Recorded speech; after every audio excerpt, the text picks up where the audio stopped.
Formarse ou mellorar habilidades no uso do ordenador ou do teléfono móvil. Siempre tuve inquietud con la informática, el móvil y todo eso, por eso me apunté. Ou manexarse na sede electrónica das administracións e da banca.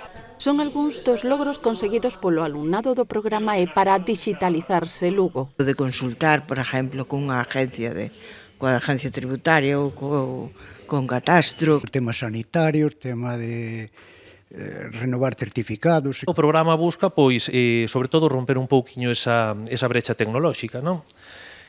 Porque agora a tecnoloxía está avanzando moitísimo, sobre todo nos últimos anos. Está habendo un avance enorme, facilita moitas cousas, pero tamén, digamos, que se fai máis complexa en cuanto a aplicacións, en cuanto a dispositivos, etc. Entón, buscamos un pouquiño, pois ser un pouco máis accesible para todos e romper un pouquiño tamén ese medo e ese rechazo tamén que a veces se xenera. Antes, por ejemplo, non sabía a que sede acudir para poder, se quería mirar algo en Hacienda, se quería mirar algo en el INS, y ahora, pues sí, con las bases que tengo y ya sé acceder al certificado digital. Trátase dunha iniciativa da Deputación dirixida á poboación do ámbito rural que está a desenvolver ao longo da provincia. Son os que máis sufren esta brecha tecnolóxica e tamén, moitas veces, os que máis poden disfrutar dos beneficios desta tecnoloxía, pois para non ter que desplazarse grandes distancias para acudir a sedes. Para conseguir esta autonomía e reforzar as competencias digitais, abrangue diversas áreas e niveis adaptados a todas as idades de xeito gratuito. Ahora mismo aquí estamos dando concretamente banca electrónica,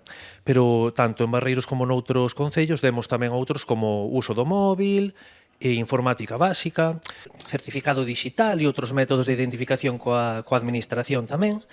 E incluso temos un, que ahora mismo, por exemplo, estamos dando en Cangas tamén, que é sobre plataformas de alimentación, deporte e vida saludable. O plan formativo continuará ata o vindeiro mes de xuño.